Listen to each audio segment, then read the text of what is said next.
Welcome back, Michigan fans, to another episode of the Believe in Michigan podcast. I am Brandon Brown, joined again by Thomas Gines, former Michigan offensive lineman. And we got some things to talk about this time. We definitely have some things to talk about this week. Definitely some material out there. Yeah, there's plenty to talk about. Some good, some not so good, some still, question marks. Michigan now 3 games into the season, and we're still asking ourselves quite a few of the same questions that we had before the season started. I think Right. It feels kind of like Right. that. And, they've already played Texas. That was ugly. Now they got to play USC. I don't know what that's going to look like, but I'm not feeling awesome about it. We'll obviously get into that throughout the course of the day and see if we need to jump back in later on during the week. But we'll talk about the Arkansas State game for a little bit here before we get into USC and the quarterback and all that good stuff. Michigan wins by just 10, 28-18. It wasn't a dominant victory. Nothing really looked all that great. Again, subs and kind of some weird stuff when they're not up by that much. And Right. you got USC coming. Things have just felt a little bit disjointed through 3 weeks. I feel like that's fair to say. So let's just start right there. 28-18 over Arkansas State.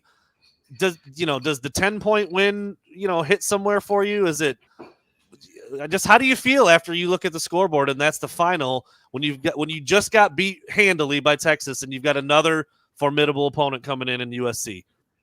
I think when you look at that Arkansas State game, it's about how we ended the game. Mm-hmm. It's about closing out the game. You just don't wake up on football Saturday and become a closer.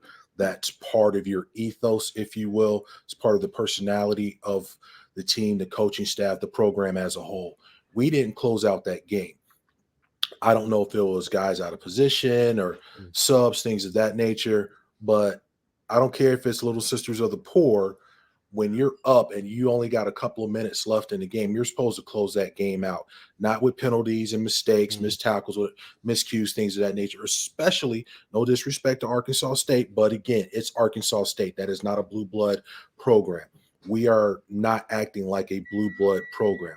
But with that being said, the one thing that I am seeing is, you go back and look at Northern Illinois, Notre Dame. There's a lot of things that are crazy in this first part of this college football season. Is very schizophrenic, if you will, very helter-skelter almost when you're just kind of seeing how things are playing out. Some of the expected teams are doing what they're supposed to do. Some of the expected teams are falling by the wayside early on. The good thing for a Michigan, a Notre Dame, that we had our hiccups early in the season, and especially how this new Big Ten conference has been formulated. Hopefully, with the strength of schedule and the amount of teams that we now have, as long as we finish strong and we beat the team from down south, and we got SC coming up, that's going to be another huge, ballot point, if you will. If we continue, or I want to say continue, if we start to perform well, because I don't think we've really been hitting on all cylinders as of late, I still think that we have a very viable shot. But let me say this.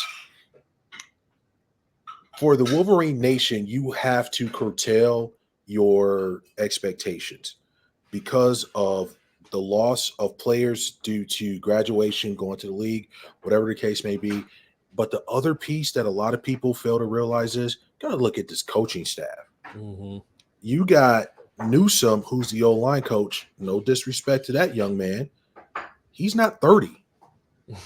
I don't know that he had a real coaching job prior to him getting the quote-unquote head O-line job at Michigan.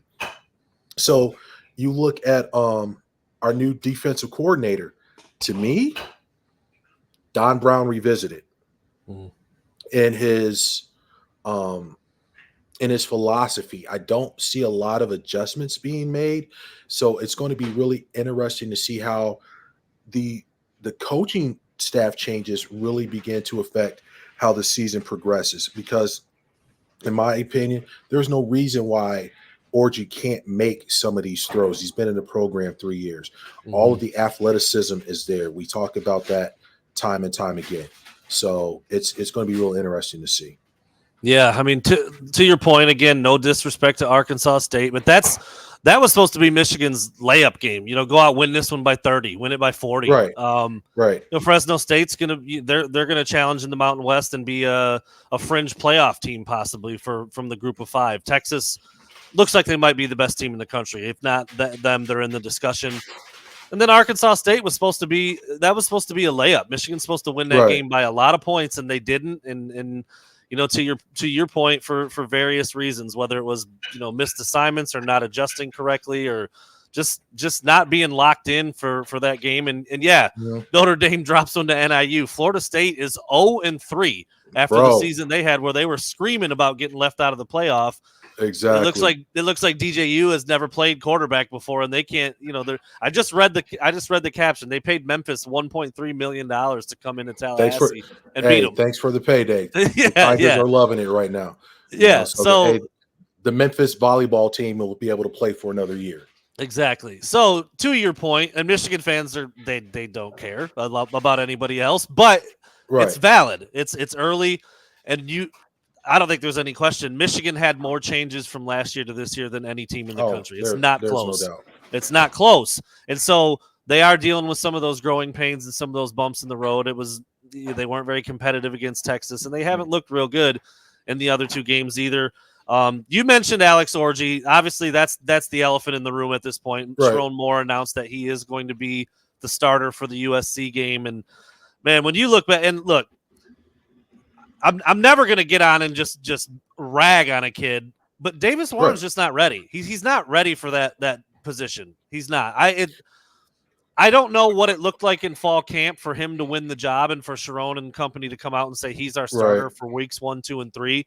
Because last week, and again, this is Arkansas State. This is not DBU and LSU with 4 first-rounders in the second. 11 for 14. 122 yards and 3 picks. Dude, and one should have been a pick 6. Yes, you cannot have a stat line like that against anybody, let alone, again, Arkansas State. And so, Orji comes in. I think he only threw the ball twice. I mean, the game was at hand by the time he came, maybe 4 times, whatever it was. Threw another touchdown on another little slip route. So he's got 2 touchdown passes this year. Both of them have been less than 5 yards. And now he's going to be the guy against USC, which is, the Trojans are better than most people, I think, thought they were going to be. So I don't know what this is going to look like. When we did our very first episode I don't think did we lose Thomas again? Might have lost Thomas. At the beginning of the year, I talked about Michigan having a 5, and there's back, and now we gotta switch the thing in. There you go. If you remember from the beginning of the season, I said that Michigan had 5 losable games. Correct. Michigan, Texas, USC, Oregon, Ohio State, and Washington. Those were the 5 teams that I thought talented enough. Yeah, Washington's going through their changes. Certainly Texas is not exactly the same team as last year, but we saw how that played out. USC no longer has Caleb Williams, but Miller Moss looks like the real deal, and they're actually playing some defense out there now. So those were the 5 games, and I thought Michigan would probably, in my opinion, I was like, I think they're going to lose to Texas and Ohio State. They look better all around. They're not replacing as much as Michigan, and obviously we saw what happened against Texas. Ohio State's down the road a little bit, but now with the way that Michigan has looked against Fresno State and Arkansas State, I don't know if they can beat USC. I really don't. And they're a touchdown underdog again at home this week against the Trojans. So Orji's getting the start. I think that's a necessary thing that had to happen. You cannot trot Davis Warren out there again after the game that he just had. Right. And we're going to find out if Alex Orji can throw the ball, because like I said, all he's really done is these little slide out passes out, just a little push pass 4, 5, 8 feet, and that's been it. And now we're going to see what he looks like for the whole game. And I'm very curious, because if Davis Warren beat him out in fall camp looking like that, right. I don't know what we're expecting to see on Saturday. Well, the one thing that I go back to, especially against the Red Wolves, we had a receiver wide open going into the north end zone. Clean pocket, Alex delivers a bomb, but he overshoots it. Mm-hmm. And I think that has always been the knock on that young man is his accuracy. Nobody questions his arm talent. But again, he's literally a bull in a china shop. And we have to develop some touch and a bit of finesse when it comes to his delivery. Hmm. We know you can throw it 60 yards off your knees. That's never been a question. But again, do you have the field generalship and do you have the touch and the understanding of how to manage the game, put the ball where it needs to be? Hey, just keep the chains moving. Every play doesn't have to be 60, 70, 80-yard bomb. Just Mm-hmm. keep the chains moving. Let's run the rock. We don't have an identity as of yet. I go back and I watch that Texas game. Texas offensive line looked like we did last year Mm-hmm. with all their gap schemes, the way they got downfield, pulling the big guys out front. Just looked at a little bit of film against for USC versus LSU and Utah State. Their big guys are getting out there and getting into the secondary. USC has two very viable running backs right now that show great patience, great strength at the point of contact, and straightaway speed.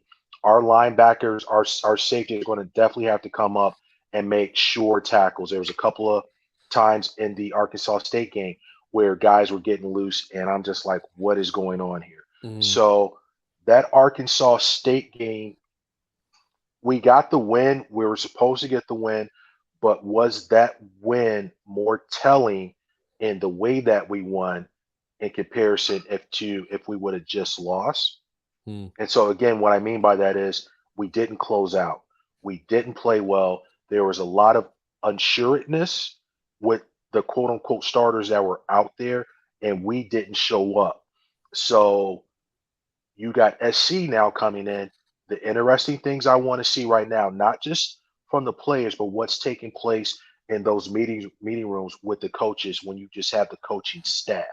What is the coaching staff doing to get the boys ready? What are we doing reference our scheme and planning in order to not get out coached? Against that Texas team, I felt like we got out coached. Mm-hmm. Our secondary looked in complete disarray. Even in our zones, guys were wide open. If you go back and watch the Arkansas State game, yet again, wide receivers were wide open. USC's number 87, I believe, plays tight end. That kid's a monster coming across the middle, and with their play action pass, kid had a really big game against Utah State. I'm expecting a lot more of the same because I don't think people are going to respect our secondary, and those kids are going to get tested. Yeah, and USC, I mean, they're going to have comparable talent to Michigan. I mean, they recruit as well as anybody in the country. I mean, Right. you don't even have to step off the back porch out there at USC, and you can recruit Yeah, I mean, 4 you're and out of 5-star California. kids. Yeah, They're all exactly. around. Straight out of the state. But I think the other thing too is that Michigan is going to have to get on board with is this whole NIL deal. Mm. NIL, NIL is no longer NIL. I just call it free agency at this point. Yeah, yeah. It is what it is, right? And I get it as a Michigan alum and football player. We, pride ourselves on being student athletes, but the game has evolved. We went Mm. from leather helmets to bikes and Rydell's. Right now, kids are getting paid. We're going to have to open up the pocketbook in order to make it more appealing for some of these kids to want to come be a part of this program. Because right now, if you really look at it, B, nobody is really developing kids. It's Yeah. all plug and play. And with between the transfer portal and the NIL, if you have enough money, I'll take a kid from a MAC school or lower tier Power Five Mm. that's already had some seasoning, then but has talent. Bring that kid into my program and watch him take off. Well, you've You're seen it maybe not directly related to NIL, but you've seen Michigan utilize the transfer portal pretty well right. over the last couple of years. But it needs to be more. It needs to be. I mean, Michigan doesn't have a playmaker at wide receiver. They flat out don't. Like None. they don't have a quarterback. Your 4th games into We the season, you don't know who quarterback is yet. Like those positions should have been addressed, and they weren't. They simply weren't. Now the we last don't couple of have. years, No, I was just going to say we don't have any home run hitters. yeah, We don't have any. exactly. We don't have any home run hitters in our backfield. Again, Donovan Edwards, great straightaway speed, but you gotta get him past the line of scrimmage for him to really do his thing. Mhm. Uh, the name escapes me. 20, the other Khalil running back. Mullings. Yeah, I was Yeah, going to bring him yeah, up. Mullins. Yeah. Yeah, Mullins, great game. Mullins is nothing but Blake Corum 2.0, just bigger. Hmm. Um, I think Blake had better shakes in the Yeah. hole, whereas Mullins, based off of his body type, has no problem lowering the boom, uh, a la Haskins was a couple of years for us, as far as just making his own holes. But he doesn't have Donovan's breakaway speed. Hmm. But he has He's great balance as a point of contact. he's pretty slippery too for a big back. He'll give you a Yeah, little bit, just enough yeah. to get He's got a glanced little off a wiggle to guy. him. Yeah. Right, exactly. He's not going to put a huge jump cut on a guy like Blake did, but he's got enough to Right. get in there and make a guy not square him up, and he's big and strong enough and has enough balance to turn those little glancing blows into broken tackles and big runs. Yeah, he 15 carries for $153 and 2 touchdowns for Khalil Mullings. That's a hell of a day. Hey, And that's a even and like respectful day all day. even Donovan's day wasn't terrible, but he still just hasn't. He had 17 carries for 82 yards and a touchdown. Mhm. He's still not quite getting going. And I'm with you. They're not utilizing him in ways that suits his skill set. Like nothing, no motion, no jet sweeps, no pop passes, Yep. no slot. It's just line it up and run it between the tackles, and that's just not what he is. We've now seen 14, 15 games of him trying to do that, and Right. it hasn't really worked. It hasn't As worked. You could cite the 2 big runs against Ohio State. What and did that he was have to it. do? Foot in the ground Nothing. and go. Yeah, foot in the ground Nothing. and go. As I said time and time again, the best way you use that young man right there, you get him out on some swing passes, maybe light Yes. him up in the slot. He Yep. has good hands coming out of the backfield, and let him do his thing there. Now, the other piece, he has to be accountable. Sometimes you got to BYOB, be your own blocker, right? Mm. And to me, it's unacceptable for the amount of talent that young man has, that he has a propensity of going down upon first contact. Whereas when we watch Mullins or Blake, that was not the case at all. But again, once he kind of gets into that open field, hey, we're off to the races. So Yeah. it's kind of like pick your poison. What do we want to do? Do we want to bet on the possible home run hitter and Edwards? But that means he literally has to get his pitch. Whereas with Mullins, hey, that kid's going to get you a couple of walks. He may get hit by a pitch from time to Mm. time. He's going to hit you some singles and doubles, maybe get you a triple, but most likely he's never going to really get you that home run. So it just kind of all depends what we're going to do, situationally speaking, as far as the utilization between those 2 young men. Do you call Mullings running back 1 at this point? I mean, is that You have your? to. Yeah, I I think think you so have too. to. And it's You have. Donovan was this big time recruit right here, local kid, West Bloomfield. He had the monster game against Ohio State as a sophomore in Blake's absence, and he just had kind of this aura about him. So you're like, that's the guy. But it's been Right. pretty clear that Mullings has been the better back, and I'm not knocking Donovan, but it's just what's happened. It's what's working right now. It's Michigan's identity, and again, until they start to utilize Donovan in a slightly different way, Right. I think that Mullings is running back 1 as well. So now you've got your 4th game into the season. Basically, you've got a new quarterback starting. Mullings and Donovan have been kind of like 1A, 1B throughout the course of the Right. year, but it feels like Mullings has really grabbed a hold of that position. So now you've got Orji at 235. You've got Mullings at least 235 probably. Mhm. And Michigan does want to run the ball. We know that. Sherrone Moore yells out smash, and that's his thing, and he's an old lineman and O-line coach. How's it going to look? What do you think is going to look like on Saturday against – I mean, Orji's not – so far, every time he's come in the game, it's been a run. Like, save maybe 1 or 2 plays. If he's your starting quarterback, that's not going to be the case anymore. They're going to have to throw it with him. But what do you think it really looks like? How much do they utilize him in the run game? Is he – I mean, I think he should be good for 10 or 15 carries a game.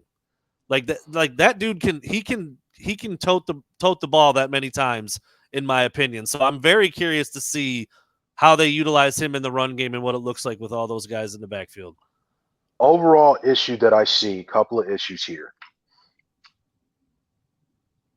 You don't scare me stretching the field between your wide receiver talent or lack thereof and the inaccuracies of your quarterback. So If you don't scare me to stretch the field, I'm going to bring It's my a loaded safeties down. box, man. It's a Yeah. loaded box all day, right? Yeah. Your offensive line is serviceable, but they're not elite. Mm-hmm. So if you don't win the time of possession, if your quarterback and your wide receiving core don't offer you the ability to stretch the field, and the young man's name escapes me, our tight end, Loveland shoulder was, injury. yeah, we're going to talk Yeah. about that too. Yep. So for me, if I'm the offensive coordinator or the head coach, I'm trying to use play action and crossing routes with our tight ends. Let Orji get some easy 5, 8, 10-yard passing, crossing routes. Let's have some success throwing the ball, get the young Mhm. man's confidence up. Then from there, maybe let's start taking some shots. And at least you have to keep the SC defense honest.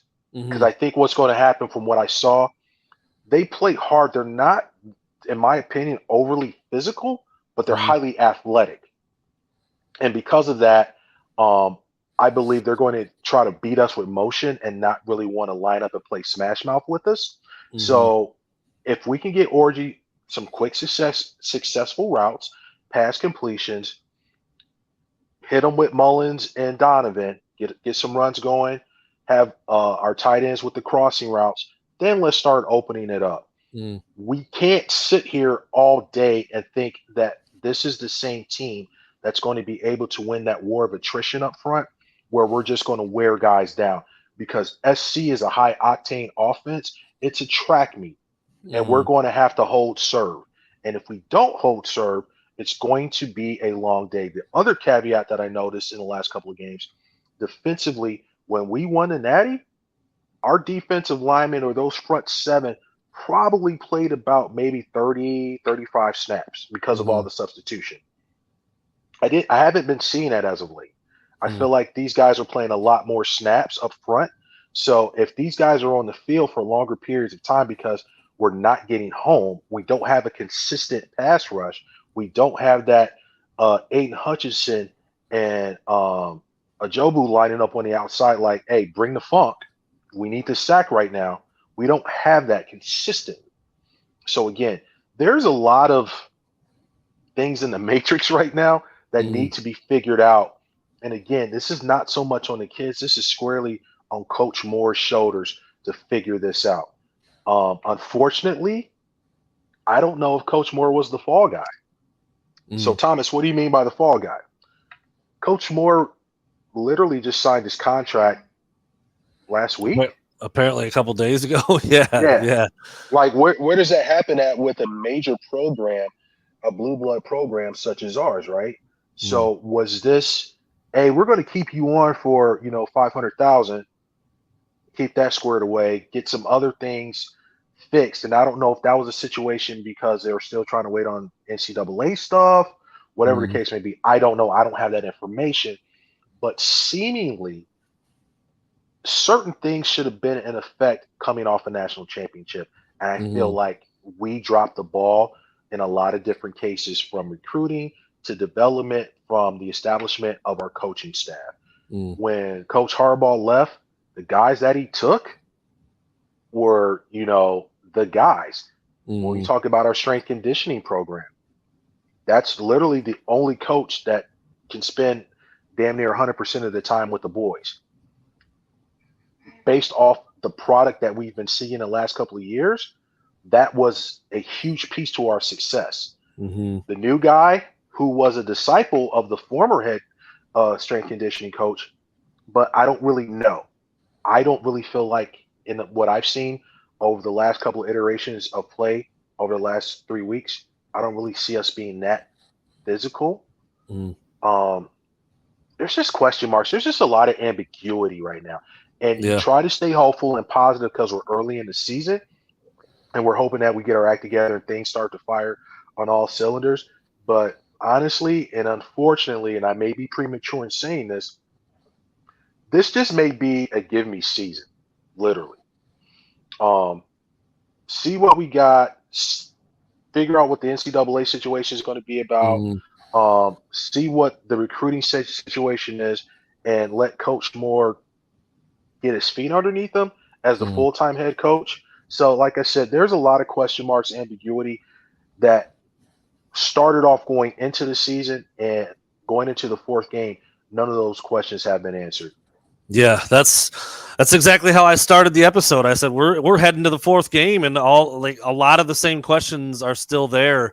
And you Right. said not to correct you, but you said it's still early. We're about to be a third of the way through the season come Saturday. Like that, you know you gotta Right. start Right. figuring it out a little bit at some Right. point. And Exactly. they're switching quarterbacks, and like I said, I don't know. I don't know what we're going to see out of Alex Orji. Like, it's clear that they didn't, you talked about the one deep shot that he took and he missed the guy by a good bit. If you go back and watch that, Frederick Moore came out of his break a little slow. I don't think, but that's there again. Like, that's what happens when you've got receivers running routes over and over and over and over, and they don't get the ball. And then they do Right. one and they lollygag it a little bit, and there goes the ball over his head. And, because if you watch that replay back, he hit him with a double move, and when he came out of his double move, he was jogging a little bit, and then here comes the ball, and he speeds up, and it's over his head by 5 yards. So Right. I'm with you. I mean, there's question marks, when it comes to on field, when it comes to personnel, when it comes to scheme, and damn, man, when it comes to Sherrone Moore's contract, even, and what it's not the best place to be in week 4 off a national title season. I'm with you. I think they. Michigan, and, some of it's just the nature of the business when you have Harbaugh leave and he takes basically the whole staff. Right. But it really feels like a lot of what they accomplished last year is squandered one way or another. And now they're sitting here with a lot of questions to answer in week 4. So we'll see what it looks like on Saturday. Right now, the plan is to kind of let some things play out this week a little bit. Thomas and I may jump back on Thursday, Friday to see and do a little bit more of a deep dive preview on USC. But Alex Orji being named the starter that's topic 1, 2, and 3. Everybody Right. wants to see what that looks like, and we're right there. So that's where we'll leave it for now. If we need to come back on Thursday or Friday, we will. If not, we'll see what the Wolverines look like against the Trojans on Saturday, and we'll be back to talk about that one after the weekend. Thanks for listening, everybody.